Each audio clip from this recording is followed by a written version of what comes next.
Good morning बच्चों। आज हम नया चैप्टर करने जा रहे हैं, चैप्टर नंबर 5 अर्थमेटिक प्रोग्रेशन। ठीक है, चैप्टर 5 करने जा रहे हैं अर्थमेटिक प्रोग्रेशन। अर्थमेटिक प्रोग्रेशन में क्या होता है बच्चों, आप लोगों ने बहुत सारी जनरल लाइफ में बहुत सारे नंबर्स के बारे में जानते हो, है ना। जैसे नेचुरल नंबर्स होते हैं, जैसे 1 2 3 4, ये हमारे नेचुरल नंबर हैं। इंटीजर्स वगैरह होते हैं, है ना। 0 1 2 3 इंटीजर्स हैं, -1 -2 -3 ये इंटीजर्स हैं, है ना। तो इस तरीके से आपने बहुत सारी सीरीज पढ़ी हुई है ना। इवन नंबर्स पढ़ते हो आप, 2 4 6 8 ये सारे पढ़ते हो, है ना।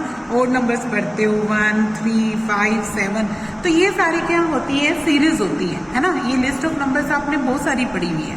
तो यहाँ पर ये पता लगे कि ये अर्थमेटिक प्रोग्रेशन है कि नहीं है, तो वो कैसे पता लगता है बच्चों, जब आप एक टर्म में कोई दूसरा नंबर जोड़ते हैं और वो फिक्स होता है, उसी नंबर को ऐड करके हम नेक्स्ट टर्म बनाते हैं हर बार। ठीक है, जैसे मैंने फर्स्ट टर्म मान लो 2 लिख दी, ठीक है, इसमें मैंने 3 जोड़ना है, तो मैंने 3 ऐड किया, तो 2 और 3 क्या हो जाएगा 5। फिर से 3 ऐड करो तो ये क्या बन जाएगा 8। फिर से 3 ऐड करो तो ये क्या बन जाएगा 11।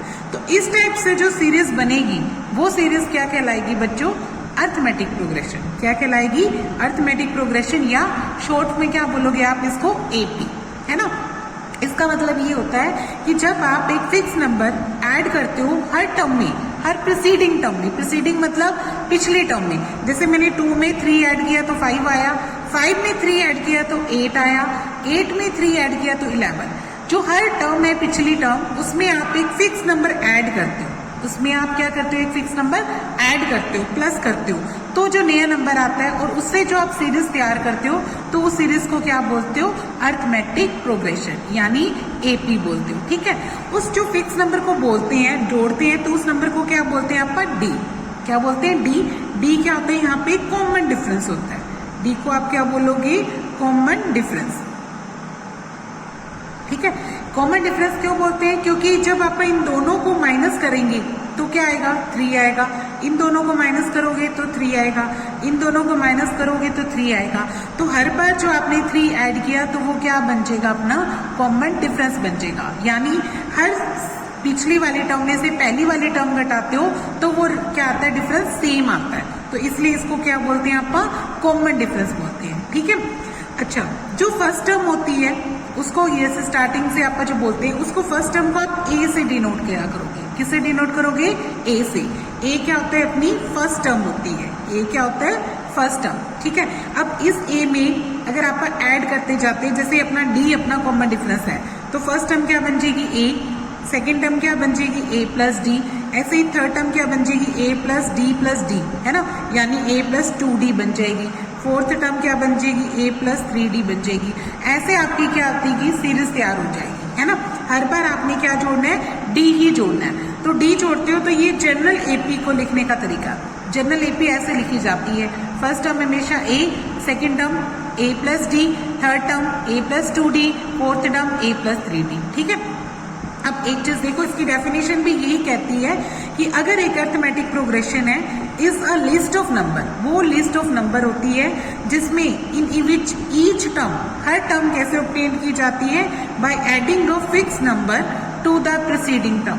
पिछली टर्म में एक नंबर ऐड किया जाता है, फिक्स नंबर। ठीक है, तब एक सीरीज तैयार हो जाती है, except the first term, first term को छोड़ के, क्योंकि फर्स्ट टर्म तो एक फिक्स करनी पड़ेगी, उसमें आप कुछ ऐड करोगे तो सेकंड टर्म, इसमें कुछ ऐड करोगे तो थर्ड टर्म, और जो ऐड करोगे वो फिक्स्ड है, वो नंबर क्या है, फिक्स, और जिसको आप क्या बोलेंगे हमेशा, डी, यानी कॉमन डिफरेंस बोलेंगे। ठीक है, अब देखो ये जो कॉमन डिफरेंस है ये क्या हो सकता है, मे बी ये हमारा पॉजिटिव भी हो सकता है, ठीक है, ये हमारा नेगेटिव भी हो सकता है, या फिर ये 0 भी हो सकता है, हर तरीके से हो सकता है। जैसे अगर आप कुछ प्लस में करोगे तो वो पॉजिटिव हो जाएगा। अपनी सीरीज अगर बढ़ने की बजाय घटती भी हो सकती है, उल्टा भी बना सकते हो आप सीरीज को, तब क्या हो जाएगी, वो माइनस में हो जाएगी, है ना। और कुछ भी ना ऐड करो, ऐसे भी हो सकता है। जैसे मैंने सीरीज लिख दी 3 3 3, ऐसे लिख दिया, इसका मतलब क्या है, सीरीज तो है क्योंकि एक टर्म फिक्स है, इसमें कुछ नहीं जोड़ा, तो आपने क्या जोड़ा, 0।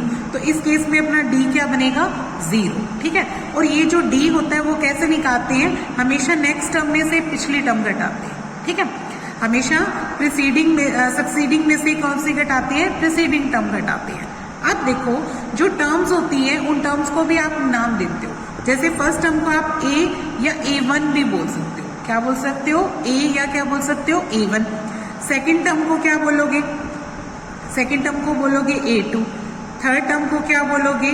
A3। फोर्थ टर्म को क्या बोलोगे? A4। ऐसे लिखते जाना, ठीक है। इसके पैर में लिखना बच्चों, यहाँ लिखना है पैर में, ठीक है। ऐसे ही ना ऐसे ही अगर इस तरीके से अपने को ये पता लग गया, आप डी कैसे निकालेंगे? हमेशा सेकंड में से फर्स्ट घटा के, A2 में से A1 के, और A3 में से A2 घटाएंगे, और A4 में से A3 घटाएंगे, ऐसे चलता जाएगा। तो जनरली इसका फार्मूला क्या बन जाएगा?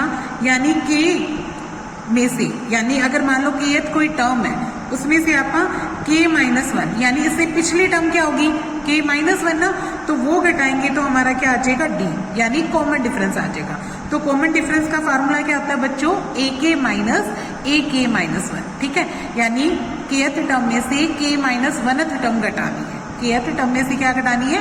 K-1th, यानी जनरल फार्मूला बन गया। ये जनरल एक अपने को एक तरीका मिल गया, मेथड मिल गया कि अपने को अगर कॉमन डिफरेंस निकालना हो तो उसमें से क्या करना होता है? हमेशा पिछली में से अगली में से पिछली टर्म घटानी है। कोई भी टर्म उठा के कर सकते हो, इसमें कोई फिक्स नहीं है। आपको बस ये चेक करना है कि उनका डिफरेंस क्या होना चाहिए? सेम। अगर वो डिफरेंस सेम है तो वो क्या बनती है? अरिथमेटिक प्रोग्रेशन बनती है। ओके, तो आपको पता लग गया। अच्छा देखो, नेक्स्ट चीज क्या होती है? ये जो अरिथमेटिक प्रोग्रेशन होती है ये फाइनाइट भी हो सकती है और इनफाइनाइट भी। फाइनाइट का मतलब क्या कि मुझे अगर लास्ट टर्म पता हो तो मैं इसको क्या बोलूंगी? फाइनाइट। जैसे अगर मेरे को इसकी लास्ट टर्म मैंने फिक्स कर दी, मान लो इसकी लास्ट टर्म मेरी 20 है, ठीक है, और इसकी लास्ट टर्म मैंने क्या बना दी? 21, तो ये तो फिक्स होगी। अगर फिक्स है तो ये क्या है? Finite AP. ऐसे एपी को क्या बोलोगे बच्चों? फाइनाइट एपी, यानी ये फिक्स है, मतलब लास्ट टर्म अपने को पता है। और अगर मैं ऐसे डॉट डॉट लगा देती हूँ, इसका मतलब ये क्या? चलती जा रही है। तो इसमें कितनी टर्म्स आएंगी? इनफाइनाइट आएगी, क्योंकि ये खत्म नहीं होगी, ये आगे तक कंटिन्यू हो जाएगी, ठीक है। तो हमारी जो अरिथमेटिक प्रोग्रेशन होती है वो फाइनाइट भी हो सकती है और इनफाइनाइट भी हो सकती है। ओके, अब एक्सरसाइज देखो बच्चों, एक्सरसाइज 5.1 उसका फर्स्ट सम देख रही है। देखो इसमें क्या कहता हूँ, in which of the following situation, ये जो नीचे सिचुएशंस दे रखी है अपने को, does the list of number involved make an arithmetic progression and why. इसमें जो अपने को लिस्ट ऑफ नंबर्स बनेगी वो चेक करनी है कि या क्या ये अरिथमेटिक प्रोग्रेशन है तो क्यों है, ये भी बतानी है। नहीं है तो भी क्यों है, वो भी पता लग जाएगा, ठीक है। देखो फर्स्ट सम क्या है, पढ़ो। The taxi fare after each kilometre when the fair is ₹15। Taxi fare क्या होता है? टैक्सी का भाड़ा, जो अपन टैक्सी में बैठते हैं उसको पैसे देने पड़ते हैं, तो वो टैक्सी फेयर होता है। Taxi fare after each kilometre, हर किलोमीटर पे यहाँ पर टैक्सी फेयर है वो ₹15 है फर्स्ट किलोमीटर का। अगर पहले किलोमीटर का देते हैं तो वो कितना है अपना? ₹15। फिर देखो नेक्स्ट क्या कहता कि नेक्स्ट ₹8 है फॉर ईच एडिशनल किलोमीटर। अगर आप कोई और एडिशनल किलोमीटर जाते हो तो आपको कितना जाना पड़ेगा? ₹8 एक्स्ट्रा देने पड़ेंगे, ठीक है। देखो यहाँ पे क्या कहता है, वो बोलता है कि टैक्सी फेयर, क्या लिखते हैं? Taxi fare for first kilometre. First kilometre का जो टैक्सी फेयर है वो मुझे कितना दे रखा है? ₹15। पहले ₹15 दे रखा है, ठीक है। फिर एडिशनल क्या लिखेंगे? Additional kilometre charges are rupees क्या है? 8, ठीक है। तो देखो इसका मतलब क्या हुआ, फर्स्ट किलोमीटर का क्या है? 15। फिर लिखेंगे, अगर इसी तरीके से नेक्स्ट आपका निकालेंगे, टैक्सी फेयर फॉर 2 किलोमीटर। अगर 2 किलोमीटर जाते हैं तब अपना टैक्सी फेयर कितना बन जाएगा? तो अपना बन जाएगा ₹15 प्लस 8, यानी कितना आ जाएगा? 8 अपन रुपये और दे देंगे ना उसको, ठीक है, एक्स्ट्रा ₹8 और देंगे तो वो कितना हो जाएगा अपना? 23 बन जाएगा, ठीक है, ₹23 हो जाएंगे।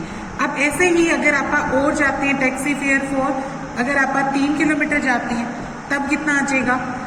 2 का तो ये दे ही रखा है, अब इसमें 8 और प्लस कर देंगे तो कितने का आ जाएगा? 3 का। या ऐसे भी कर सकते हो 15 प्लस 8 प्लस 8, ये बन जाएगा। तो ये कितना हो जाएगा अपना? ये बन जाएगा ₹31। ये कितना बन जाएगा? ₹31, है ना। ऐसे ही अगर आप ओ निकालना चाहो उसके बाद लिख देना ऐसे एंड सो ऑन, ऐसा ही चलता जाएगा। तो यानी अपना क्या बन जाएगा, सीरीज क्या बन जाएगी, रिक्वायर्ड सीरीज इज 15, फिर क्या आया 23, फिर क्या आया 31, ऐसे चलती जाएगी अपनी सीरीज, है ना। तो यहाँ पे क्या देखते हैं कि अगर ये एपी है या नहीं है, तो वो किस पे डिपेंड करता है, कॉमन डिफरेंस पे। किस पे डिपेंड करता है, कॉमन डिफरेंस पे। यहाँ पे आप कॉमन डिफरेंस निकालोगे। कॉमन डिफरेंस मैंने निकालना कैसे सिखाया था आपको, कि नेक्स्ट में से क्या घटाओ, फर्स्ट टर्म घटाओ। जैसे सेकंड में से आप क्या घटाएंगे, फर्स्ट टर्म। ये अपनी क्या है, फर्स्ट टर्म, ये क्या है, सेकंड टर्म, ये क्या है, थर्ड टर्म, है ना। ये वाली क्या बनेगी, फर्स्ट टर्म बनेगी। अब सेकंड में से फर्स्ट घटाते हैं, तो 23 में से 15 घटाऊं तो क्या आएगा, 8। ऐसे ही थर्ड में से आप क्या घटाते हैं, सेकंड। तीसरी में से सेकंड घटाओ, 31 में से 23 घटाते हैं तो ये भी क्या आता है, 8। तो यहाँ पे क्या आ रहा है, सेम आ रहा है। लिख देंगे here common difference is C D is same, ठीक है। So this is an AP. ये क्या बन रहा है, एपी बन रही है ना। तो ये बताना था कि क्या ये एपी बन रही है, तो हाँ ये एपी बन रही है, क्योंकि यहाँ पे कॉमन डिफरेंस क्या आ रहा है, सेम आ रहा है ना। तो इसी तरीके से यहाँ पे इसका नेक्स्ट पार्ट पढ़ेंगे।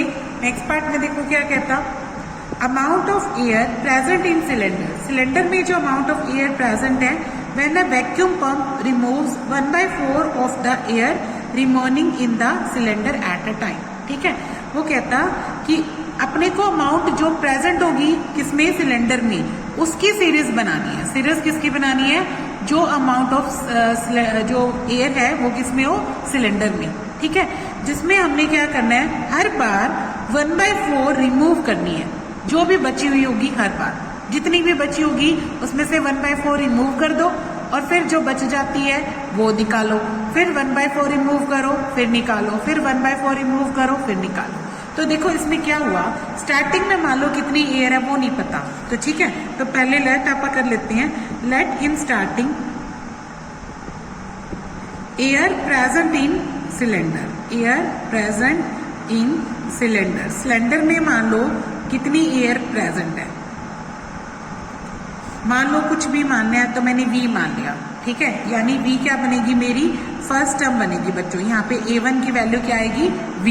अब नेक्स्ट अपने को सेकंड में अपने को क्या करना है, 1/4 रिमूव करनी है ना। तो लिखेंगे after removing 1/4 air, then amount of air present in cylinder, amount of air present in cylinder is equal to क्या आ जाएगी, ये सेकंड टर्म बनेगी बच्चों, ठीक है। यानी देखो V अपने पास पहले थी, उसमें से क्या माइनस करना है, 1/4 V करना है। इसी का अपनों ने 1/4 अपनों ने माइनस करना है, ठीक है। वो यही कहता है ना, देखो यहाँ पे क्या कहता, 1/4 रिमूव कर दो जो भी एयर बची हुई है। पहली बार तो एयर पूरी थी, पूरी में से अपने को उसका 1/4 घटाना है, तो 1/4 घटा दिया, तब जो बचेगी वो अपनी सेकंड टर्म बनेगी, है ना। तो इसको कैसे निकालेंगे, 4L से बचेगा। इसके नीचे क्या लिख दो, 1 से डिवाइड करोगे 4 को V से करोगे 4V, 4 से डिवाइड करोगे तो 1 से V करोगे तो 1V, 4 में से 1 के कितना रह जाएगा, 3V/4। ये क्या बन जाएगी, मेरी सेकंड टर्म, ठीक है। नेक्स्ट आप कैसे निकालेंगे, आफ्टर रिमूविंग, फिर से 1/4, after removing 1/4 of air present in cylinder,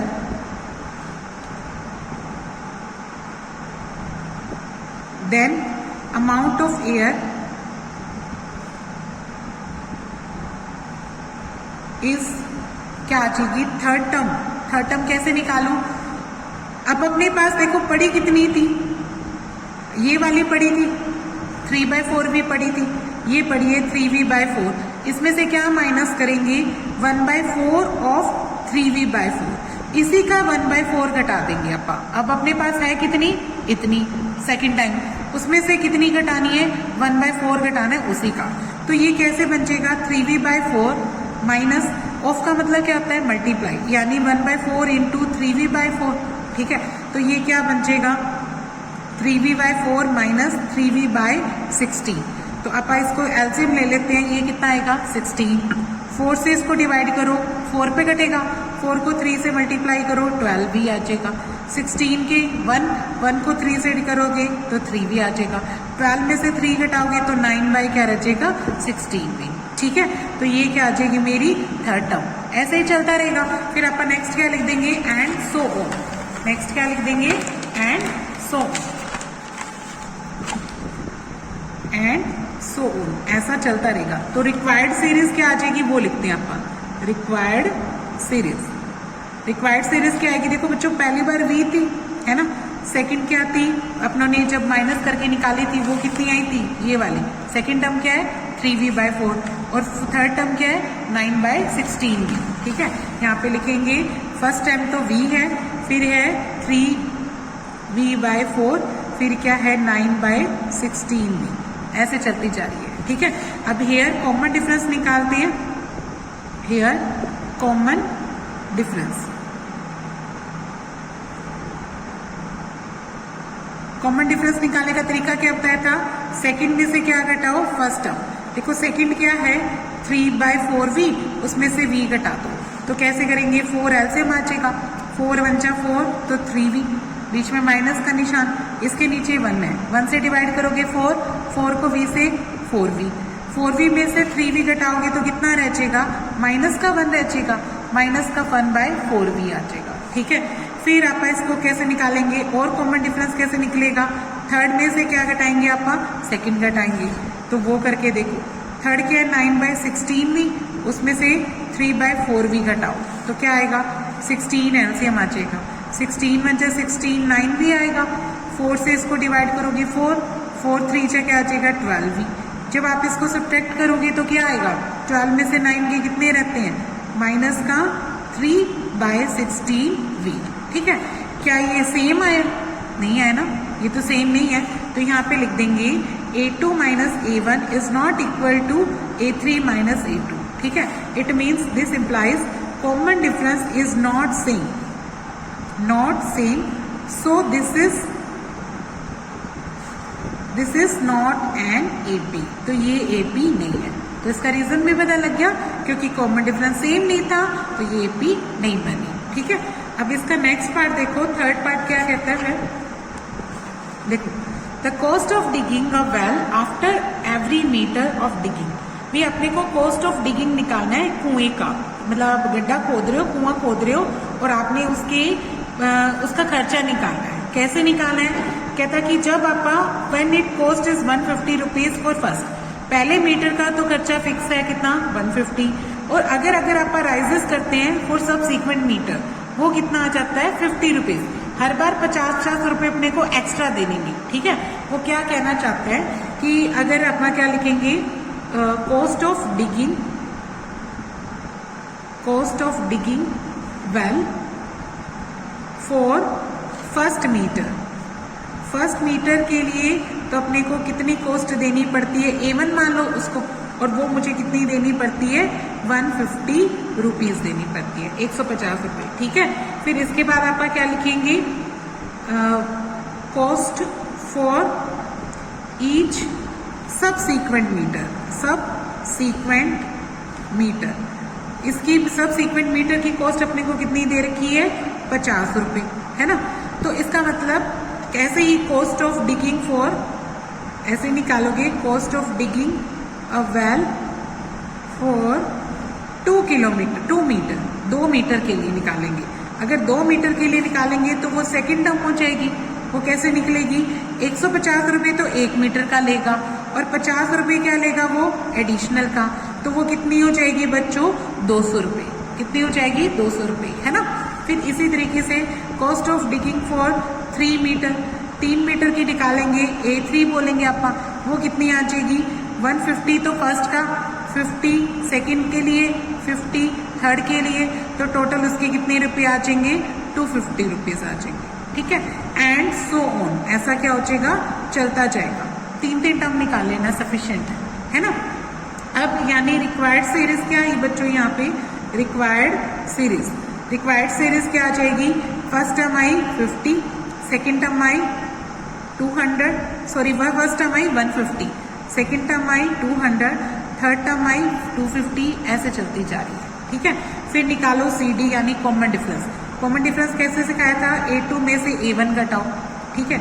A2 है 200, उसमें से A1 घटाएंगे 150, तो कितना आया 50। थर्ड में से क्या घटाओ, सेकेंड टर्म घटाओ। थर्ड टर्म कितनी है 250, उसमें से सेकेंड टर्म 200 घटाओगे तब भी क्या आया 50।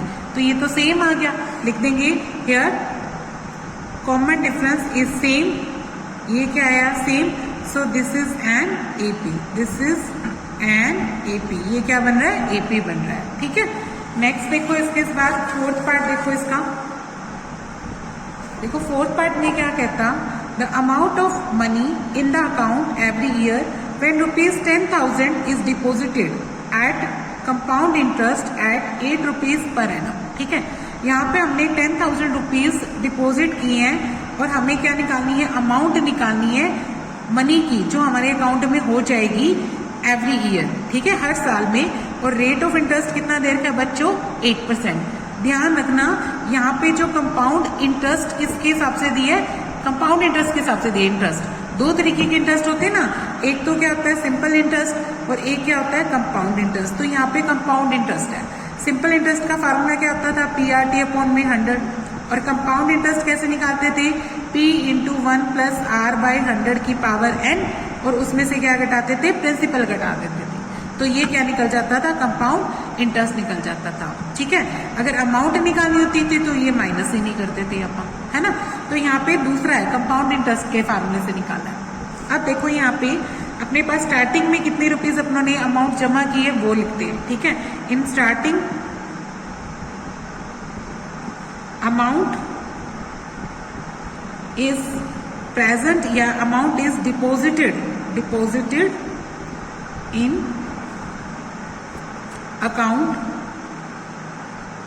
इज इक्वल टू A1 का नाम दे दो। इसको फर्स्ट टर्म को किसका नाम देना है, A1 का। और ये कितनी है बच्चों, 10,000 रुपीज है, ठीक है। फिर उसके बाद अपने को रेट ऑफ इंटरेस्ट दे रखा है, रेट ऑफ इंटरेस्ट कितना दे रखा है, 8%, ठीक है, पर एनम का मतलब फुल ईयर के हिसाब से। अब हम क्या निकालेंगे, अमाउंट ऑफ कंपाउंड अमाउंट लिख लो, ठीक है। आपका क्या लिखते हैं, कंपाउंड अमाउंट आफ्टर 1 ईयर। कैसे निकालोगे, P into 1 plus R by 100 की पावर क्या लिखोगे, n, है ना। तो P की वैल्यू कितनी है 10,000, 1 का 1 आ जाएगा, R की वैल्यू क्या है 8, अपॉन में क्या आएगा 100, और ईयर कितना है 1, तो पावर क्या आ जाएगी 1। ये क्या बनेगी, अपनी सेकंड टर्म बनेगी, ठीक है। देखो इसको निकालो, ये 10,000 का 10,000, इसको करेंगे अपन, या तो इसको कट भी कर सकते हो, नहीं करना चाहते तो 100 एलसीएम आ जाएगा, 100 बन जा 100 प्लस 8 ये वाला, और पावर क्या लिख देंगे 1। अब नेक्स्ट देखो 10,000, इन दोनों को ऐड करोगे तो 108 बाई 100 आएगा, फिर 2 0 से 2 0 कट गई, तो ये कितना आ जाएगा 10,800 रुपीज आ जाएगा, ठीक है। ये सेकेंड अमाउंट आ गई। ऐसे ही अमाउंट निकालेंगे आपका third year, amount deposited after 2 year, 2 year के बाद, 2 ईयर के बाद अपनी अमाउंट कितनी आ जाएगी, P into 1 plus R by 100 की पावर क्या लिख देंगे n। फार्मूला तो यही लगेगा, और ये कौन सी टर्म बनेगी, थर्ड टर्म बन जाएगी, ठीक है। तो थर्ड टर्म क्या आ जाएगी, यहाँ P कितना लिखेंगे अपन 10,000, यहाँ 1, R कितनी है 8, और अपॉन में 100, और पावर क्या लिखेंगे इस बार 2। तो ये कितना बन जाएगा 10,000, और 100 एलसीएम ले लोगे तो वही 100 बन जा 100 प्लस 8, और पावर क्या लिखोगे 2। तो ये क्या बन जाएगा, ये 108 बाई 100 की पावर क्या आ जाएगी 2। तो इसको मल्टीप्लाई करो 10,000 इंटू 108 बाई 100 और इंटू 108 बाई 100, तो 2 0 इससे कट गई, ये वाली 2 0 इससे कट गई। अब इन दोनों की मल्टीप्लाई कर देते हैं, इसकी मल्टीप्लाई आती है 11,664, ठीक है, 11,604 रुपीज आ गई, ठीक है। ऐसे ही चलता रहेगा, सारी नहीं निकालनी है, बस मिनिमम 3 टर्म्स निकालनी है ताकि आप इनका कॉमन डिफरेंस निकाल सकें, ठीक है। अब इसके बाद आप क्या निकालेंगे, रिक्वायर्ड सीरीज लिखेंगे कि हमारी सीरीज क्या तैयार हुई, तो वो लिखते हैं देखो फर्स्ट सीक्वेंस क्या आया, फर्स्ट में क्या आई अपनी 10,000, सेकंड क्या आई थी 10,800 और अगली क्या आई थी 11,664, ये चलती जा रही है। तो यहाँ पे कॉमन डिफरेंस निकालो, सेकंड में से फर्स्ट टर्म घटाओ, 10,800 में से अगर आप 10,000 घटाते हैं तो ये क्या आता है 800, ऐसे ही थर्ड में से आप सेकंड घटाते हैं तो 11,664 में से 10,800 घटाते हैं तो ये कितना आता है 64, 16 में से 8 गए 864। क्या ये सेम आ रहा बच्चों? नहीं ना, तो लिखेंगे सिंस जो A2 माइनस A1 है इज नॉट इक्वल टू आया A3 माइनस A2, तो कॉमन डिफरेंस तो सेम नहीं आ रहा, लिखेंगे because common difference is not same, common difference is not same, so this is not an AP, तो ये तो AP नहीं बनी। ठीक है, तो इस क्वेश्चन में अपने पास 2 AP बन गई और 2 AP नहीं बनी है। तो बस यही करना है बच्चों ताकि क्वेश्चन अपना कंप्लीट हो जाएगा।